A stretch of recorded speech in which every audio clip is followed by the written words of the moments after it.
My wife died in the collapse of an overpass while trying to return home to celebrate our wedding anniversary. I felt guilty and remorseful, so I doubled my efforts to take care of her family. Even though I was heavily in debt, I did my best to support my cancer-stricken in-laws and saved $1 million as a bride price for her younger brother. In the end, I collapsed in the hospital from overworking myself. But at that moment, my wife, who had been dead for 30 years, appeared before me with another man. It turned out that this was all a scheme orchestrated by my wife to be with someone else. Even her parents' cancer was fake, just a ploy to swindle my money. I died filled with resentment. When I opened my eyes again, I found myself back on the day of the overpass collapse. Ding!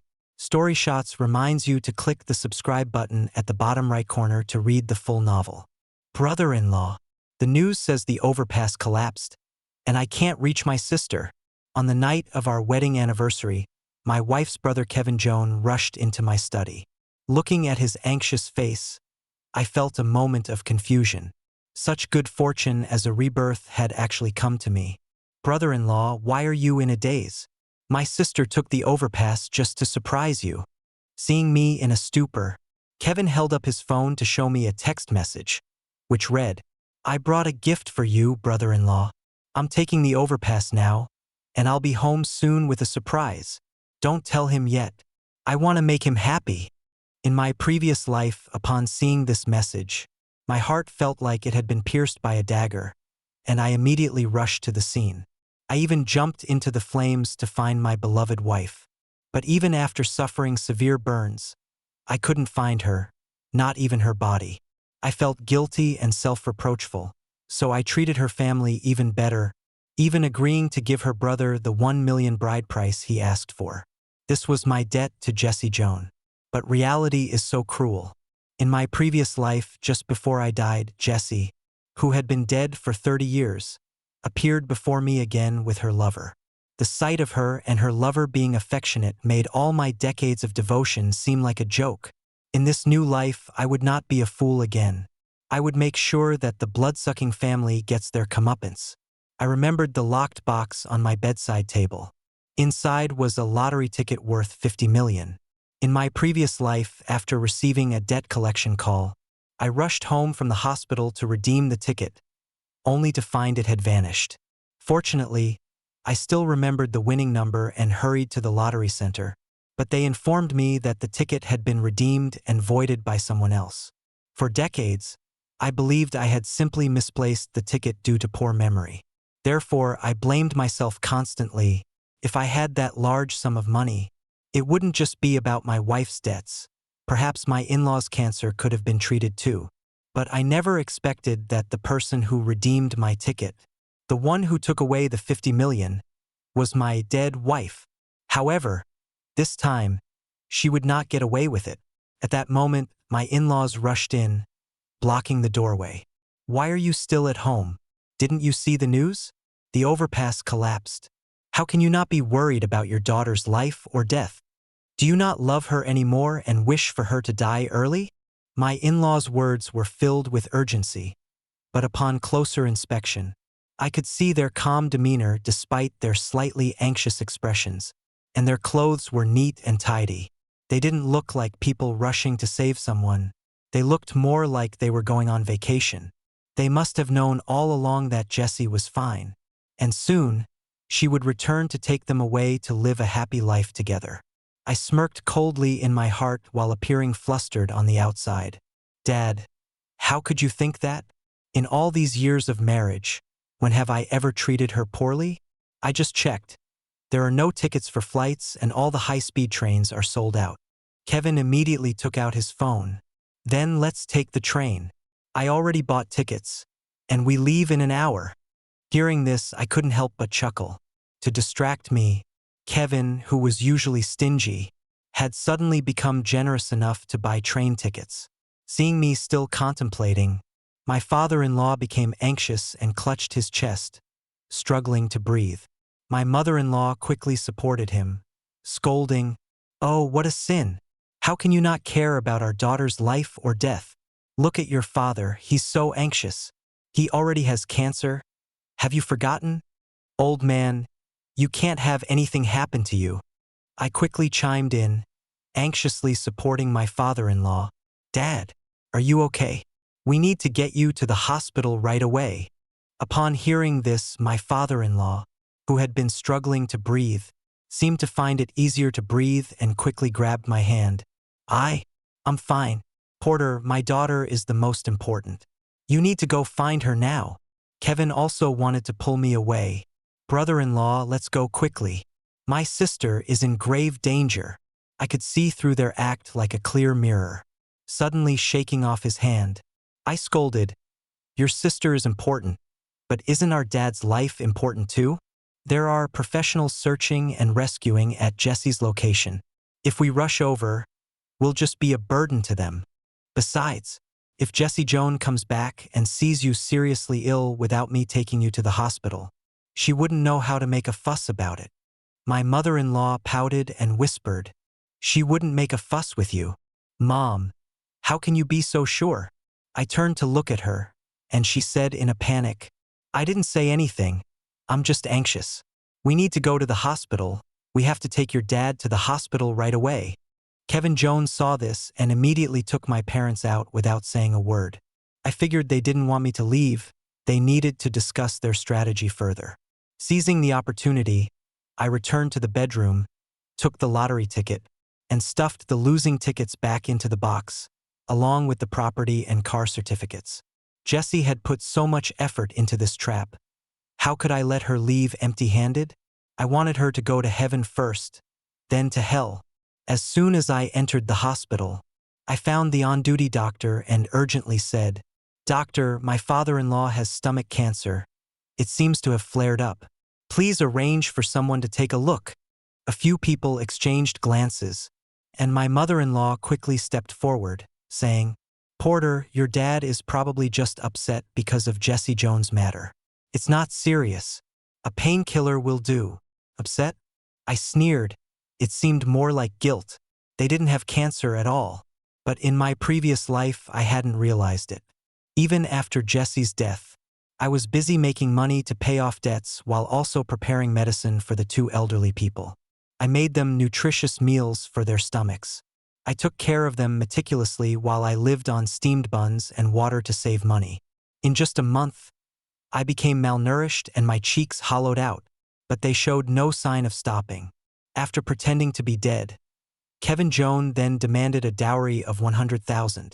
They drained me for 30 years, not stopping until I was dead.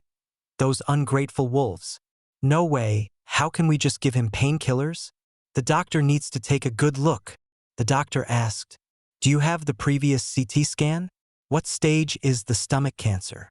My father-in-law hurriedly said, No, it was too rushed, I didn't bring it. We'll come back another day. This won't do. I was agitated. Dad is old and can't stand the torment. If you didn't bring it, then we need to do it now. Mom, you have cancer too. You need to get checked. I'll have money soon. We need the best doctors. For liver cancer, they need to cut the liver. For stomach cancer, they need to cut the stomach. No matter how much it costs, we must ensure they survive. Hearing this, my father-in-law and mother-in-law turned pale with fear, and Kevin rushed forward to stop me, beads of cold sweat forming on his forehead. How can we cut the liver and stomach? As long as we can control the condition, isn't that enough? I frowned and said, Do you know how fast cancer cells spread? The previous doctor told me this is the way to save a life. I then signaled the nearby doctor to take my father-in-law for a scan. Unexpectedly, my father-in-law got so scared that he rolled his eyes and fainted. My mother-in-law and Kevin firmly blocked the doctor. My old man has high blood pressure and is afraid of being examined. Clear out the ward and let him rest. Let him rest before checking. I watched them put on a show, remaining silent. After arranging everything, I made an excuse to go out for food and took a taxi to the nearest lottery center. I quickly cashed the lottery ticket, and after taxes, the money was transferred to my designated bank account, allowing me to truly relax. Next, only the property division with Jessie Jones during the divorce remained. The house and car were both bought by me, and I liquidated everything. My money, Even if I scattered it on the street, she wouldn't get a cent. After taking care of everything, I got back into a taxi heading to the hospital. Then I opened the home surveillance. After my father-in-law and mother-in-law were diagnosed with cancer, I worried about the elderly being home alone and having accidents, so I installed the cameras. I hadn't told my family about this yet, and now it was just what I needed. However, thinking of their betrayal, especially since the mastermind was my beloved wife, my heart couldn't help but ache painfully, and my throat began to feel sore. I had been married to Jessie Joan for 5 years, and during those 5 years, she never allowed me to touch her. She clearly told me that she was child-free and would never have kids in this lifetime. She only wanted to have a platonic relationship with me, but she had staged her death, gotten together with another man, and even had a child with him. What child-free? She just didn't love me. At that moment, I heard a creak from my earpiece, and Jessie Jones' figure appeared on the surveillance screen, followed by Kevin Joan. Kevin looked anxious. "Sis, hurry up." I snuck out while my brother-in-law wasn't at the hospital. As soon as he finished speaking, Jessie spat and put her hands on her hips to educate him. "What brother-in-law? Remember, from now on, Jake Clark is your brother-in-law." Kevin smacked his mouth. Right. Look at my memory." "But sis, aren't you afraid he'll find out that mom and dad are not sick? What if he goes crazy and does something to them?" Jessie seemed unconcerned. "How could that happen? You know Porter Davies is a spineless man.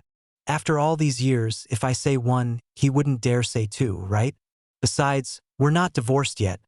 My parents are his parents too. Even if he finds out, as long as you mention me, he won't make things difficult for mom and dad."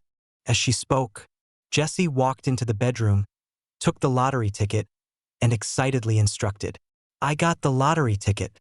You tell mom and dad to prepare for my fake death, and then our whole family can escape. Let dad go first. If both of them die at the same time, it will be easy to find flaws. In the future, we can enjoy life. Porter is such a fool and loves me so much. You can ask him for a betrothal gift, even if it's $1 million. He'll work himself to death to save up for it. Won't your life be beautiful then?" Kevin Jones' eyes glinted with greed. "All right, I'll go back right now. Dad said he never liked Porter. He hasn't let him enjoy good food, and he makes just a little money each month, just enough for some pocket change. He's had enough of this miserable life. After he fakes his death, mom will still need to squeeze money out of him. At least $1 million, or she won't be satisfied." The siblings exchanged a knowing smile, full of schemes. With every word I heard, my heart turned colder.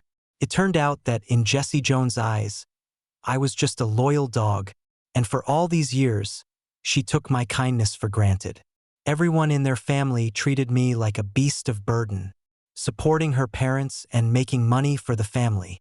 I earned $20,000 a month, all handed over, leaving myself only $300 for socializing and transportation. For 5 years, it was the same every month.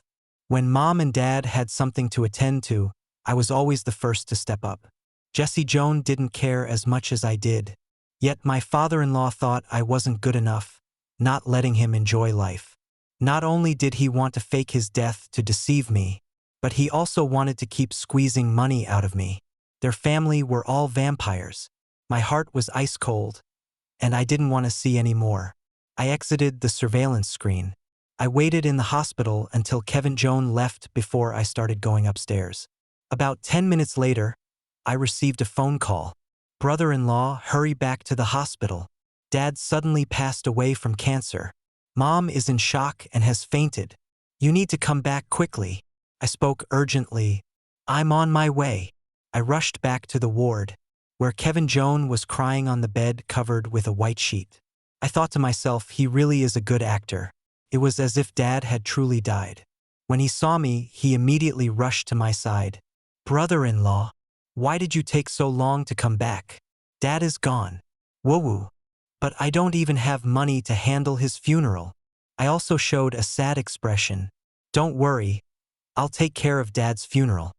His eyes sparkled with excitement, but I pretended not to see and called for a nurse. Please prepare the death certificate for my father-in-law. I'll take him for cremation shortly. Kevin Joan froze in place, while my mother-in-law, who was lying on another bed, suddenly sat up in shock, her face full of terror as she grabbed the nurse and shouted, "We can't cremate him. We can't." I pulled her hand away from the nurse, pretending to be troubled. "Mom, I know you're heartbroken. Right now, you're seriously ill and Jesse is still missing. We need to handle Dad's funeral as soon as possible." Kevin Joan and my mother-in-law exchanged terrified glances, clearly shaken. My mother-in-law trembled as she held my hand. "Porter, our daughter hasn't seen her dad for the last time. We can't cremate him." Kevin Joan quickly agreed.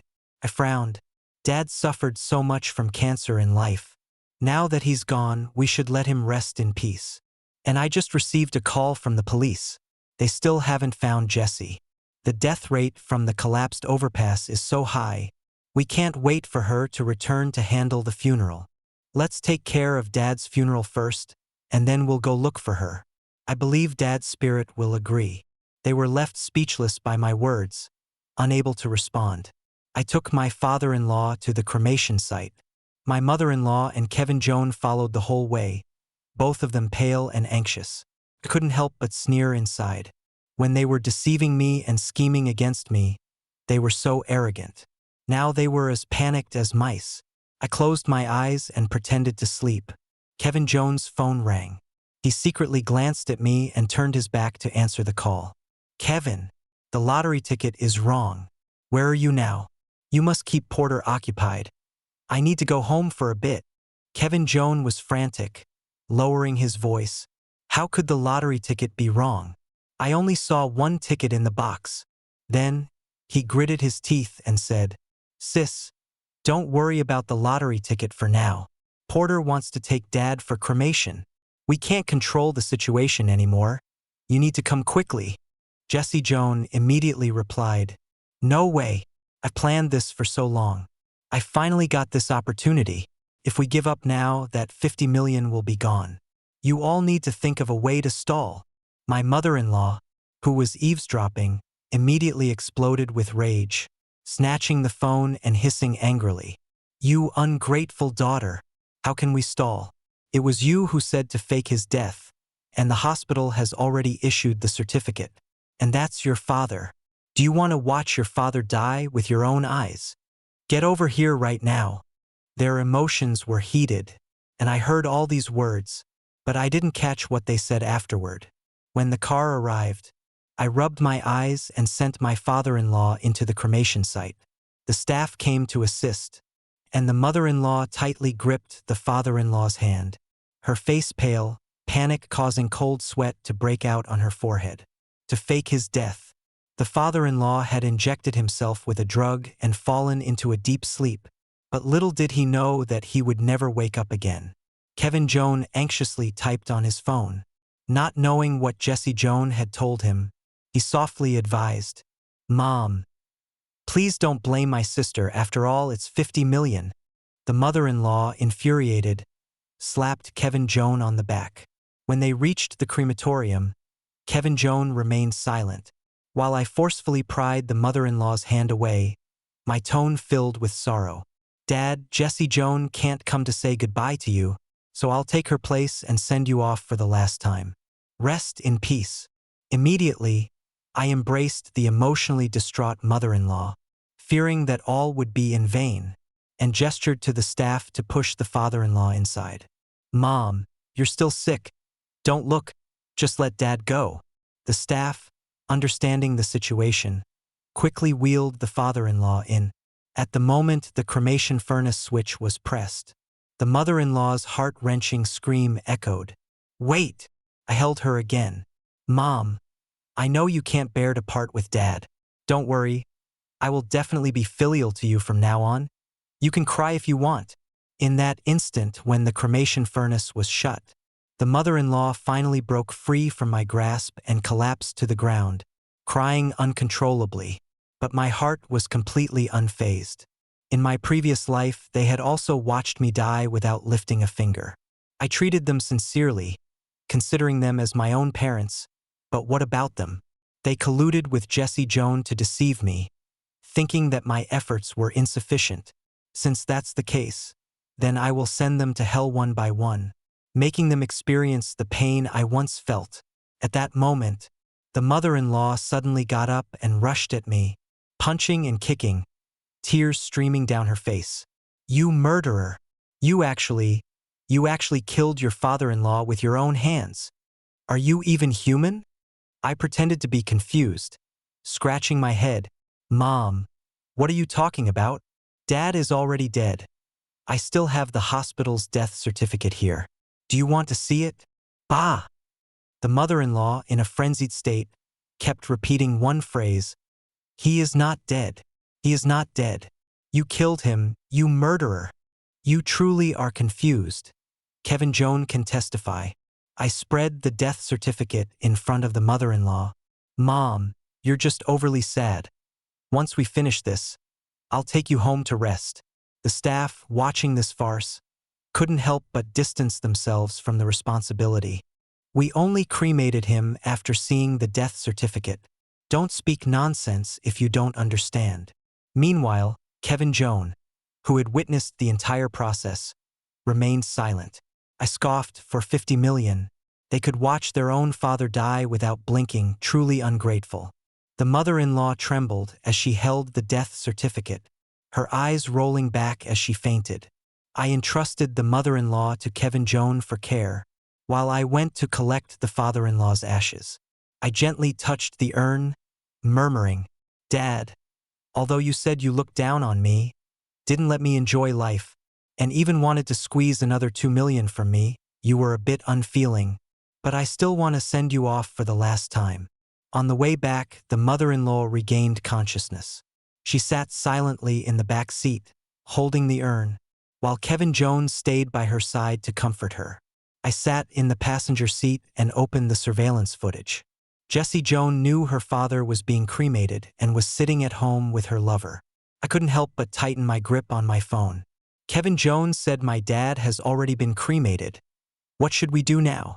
Jesse Jones sat on the sofa, looking at the surveillance, her face showing signs of anxiety. After a long thought, her lover Jake Clark spoke up. "Now that faking his death is useless, you can't find the lottery ticket, can you? We should take the initiative to appear, find an opportunity to divorce him, and we can still split half the money." Jesse Jones directly refused. "No, not a penny less than 50 million. Hearing this made my teeth grind. I only just realized how greedy this woman truly was. Jake Clark, feeling a bit anxious, continued to persuade. 25 million is already a lot.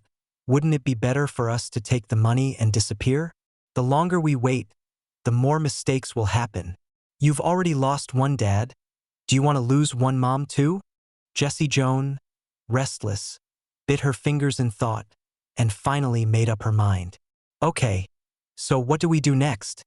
Just listen to me." "Next?" Jake Clark whispered in Jesse Jones' ear. I couldn't hear what they were saying.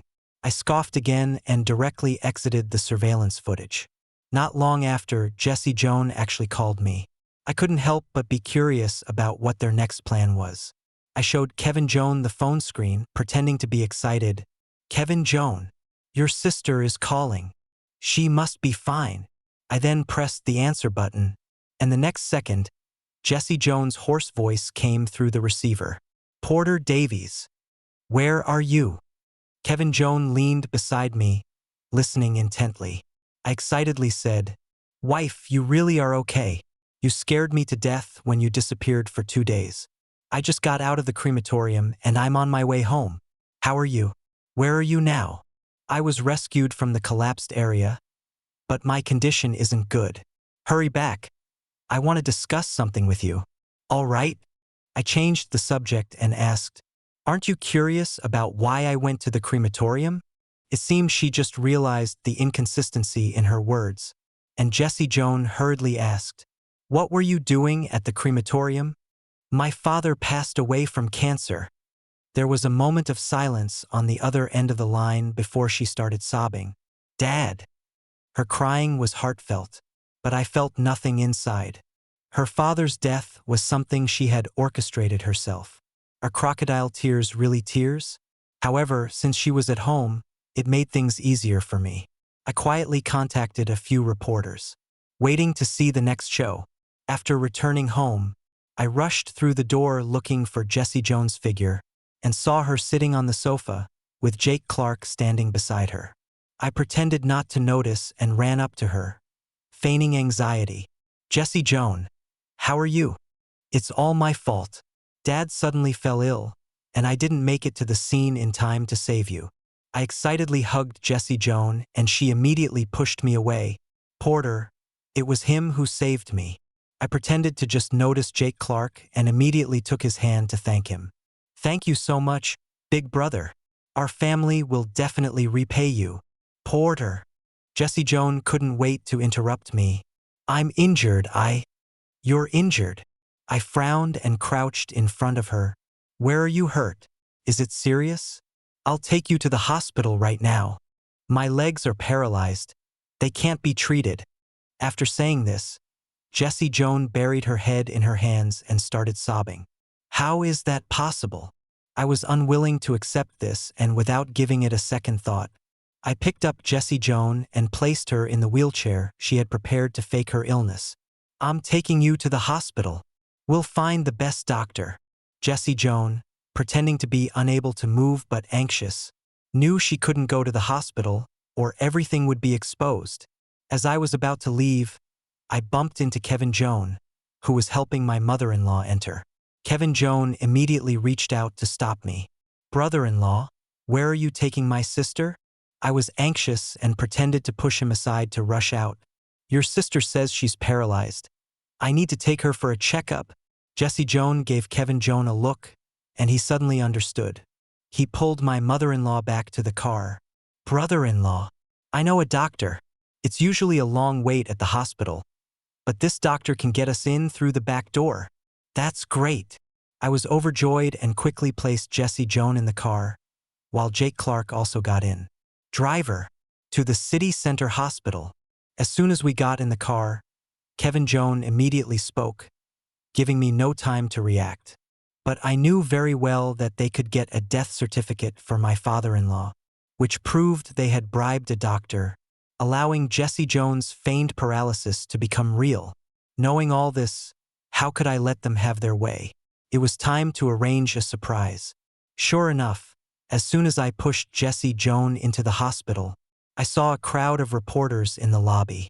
I had recently leaked news that the survivors of the collapsed overpass would be coming to the hospital. I didn't expect them to act so quickly.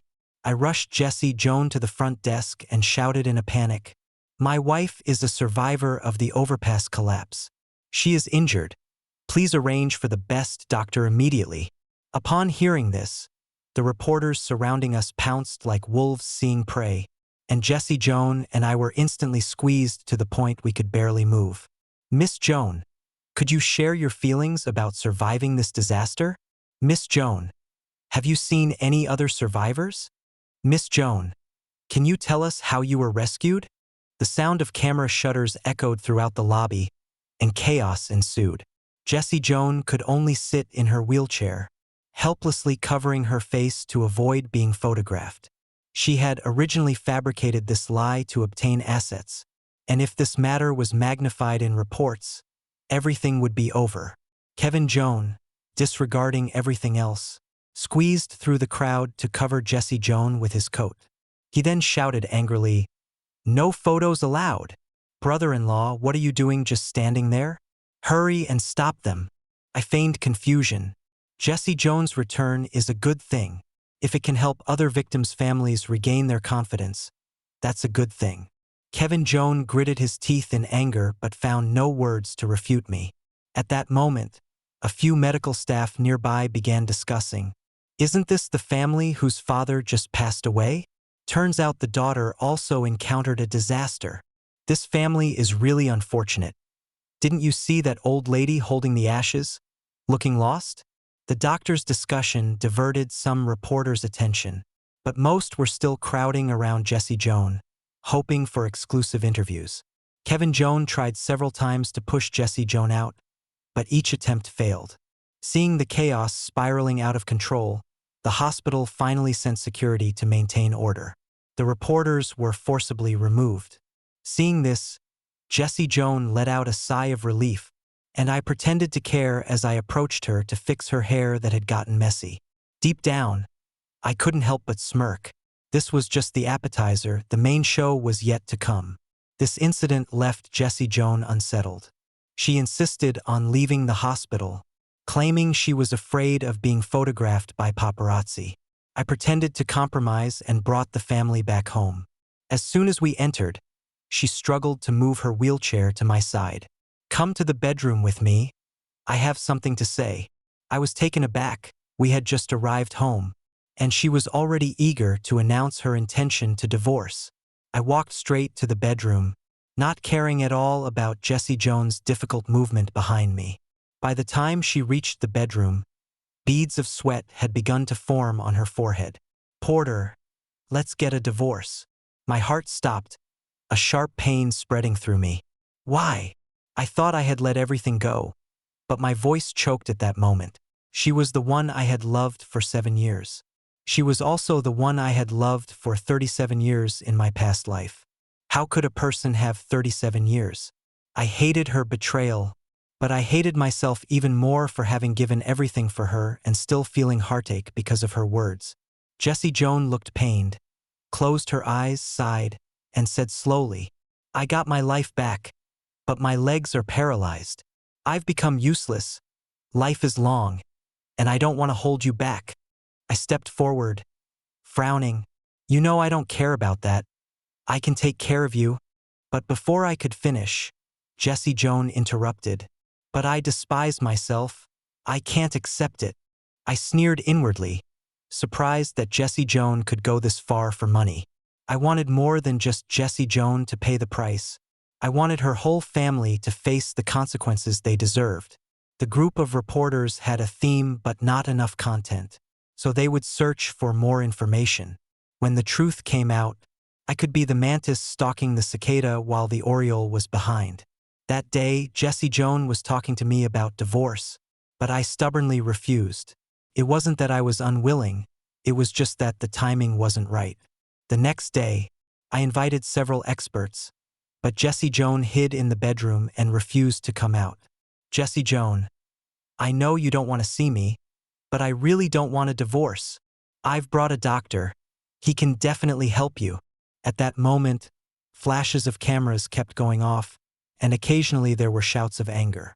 "Jessie Joan, get out here. Adulterer and harlot. How could you conspire with your family against your husband?" Hearing these words, I knew the time had come, so I pretended to be confused and opened the door, shouting at the group of reporters, "You reporters can't say whatever you want. My wife and I have a great relationship." The leading reporter snorted coldly. "Go check the trending topics. Your wife's lover was standing right in front of you yesterday." Upon hearing this, I instinctively picked up my phone, only to find that the trending topics were all related to Jessie Joan. Married woman Jessie Joan caught on camera being affectionate with her lover. Jessie Joan's family colluded with a doctor to forge a false death certificate, resulting in the death of her biological father. Jessie Joan's parents faked cancer just to gain attention, and the glaring evidence was laid out before me. Despite having gone through this once before, I still broke down just like in my past life. The phone slipped from my hand, and I fell to my knees, looking utterly defeated. Then, in front of several cameras, I began to cry out loud. "I've given everything for her all these years. She said she didn't want kids. I said I didn't mind. For 5 years, I haven't even touched her. Since her accident, I haven't had a good night's sleep. Her parents had cancer. I sold everything valuable in my house to pay for their medical bills, and it turned out they were all lying to me. And she still wants a divorce. I won't agree. Today, I specially brought a doctor to treat her, but I never expected the truth to be like this."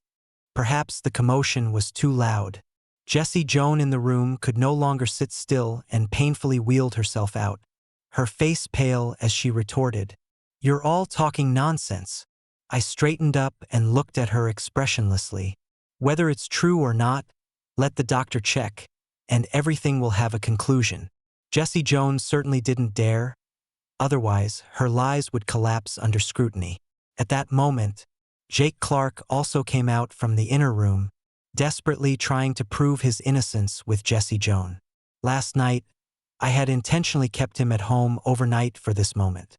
I suddenly shouted, "Jesse Jones, there's a mouse by your feet." Sure enough, Jesse Jones screamed and jumped out of her wheelchair into Jake Clark's arms. When the flashes of cameras started going off one after another, she realized she had been exposed. With a shocked expression, she looked at me, seemingly unable to believe that I would deceive her. "Porter, you're lying to me?" I smiled bitterly. "Jesse Jones, you were the one who lied to me first. Let's get a divorce. If you really love him, I can let go and make it happen for you." When Jesse Jones was pushed to the forefront of public opinion, that was the best time for me to divorce her. Because Jesse Jones' infidelity during our marriage had become a confirmed fact, the fault lay with her, and she wouldn't get a single penny of the assets. And the process from my collapse upon discovering the truth to my heart turning cold and proposing a breakup was fully captured by the cameras and spread online. Not only Jesse Jones and her lover, but even Kevin Jones and her mother fell into online harassment. What kind of vampire family is this? The victim is really tragic. This woman simply doesn't know what's good for her. My husband is so good. He takes care of the family, hands over money every month, supports her parents and her younger brother, yet she's not satisfied at all. She fakes her death to have a child with her lover and live a good life. Well, now she's really gotten herself into trouble. This is what they call the law of extremes. Jake Clark thought the same way. He felt that Jesse Jones was greedy. If she had just divorced peacefully, she could have at least gotten half of the assets without having to fake her death. But now it's all turned out this way, and in the end, she got nothing. Not only that, but he also became the target of online harassment, and people would gossip about him as he walked down the street. He vented all his resentment on Jesse Jones. Jessie was beaten black and blue by him, hiding in her room and too scared to go out. Even so, she still had to endure her mother's scolding. Her mother blamed her father's death entirely on her. "Unfilial daughter, if it weren't for your greed, would your father have died an untimely death? Isn't it better to live honestly? Why did you have to covet that 50 million? Now look, you've lost everything. If I were your father, I wouldn't let you go even in death. You murderer." And all of this was told to me by Kevin Jones. "Brother-in-law, that's how it is. My sister has already been punished, but I haven't harmed you. I can stay by your side and work for you. Just that 50 million, you have to give me a share." Hearing Kevin Jones say such shameless words on the phone, I couldn't help but sneer. It turns out that some people are just as greedy no matter how many lifetimes they live. I calmly replied, "I didn't win 50 million, the lottery was only 2 million. When we divorce, I will hand it all over to Jesse Jones. After all, she is the only person I've ever loved. You can go ask her for it. From now on, let's not see each other again. I am utterly disappointed in both of you." I then hung up the phone. That fool would definitely believe me. After all, in their eyes, I had always been Jesse Jones' lapdog. Otherwise, they wouldn't dare to scheme against me so openly. I wouldn't give a single cent to Jesse Jones, and how those two resolved their issues was none of my concern.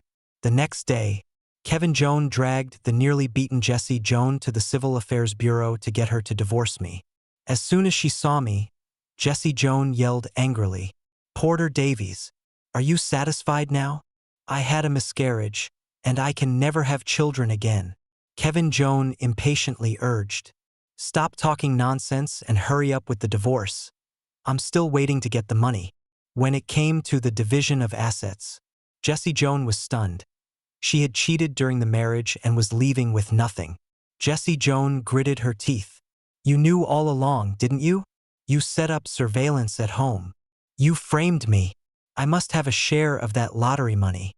I shrugged nonchalantly, letting the staff check my assets as they pleased. Of course, they wouldn't find anything. I had long since transferred my assets.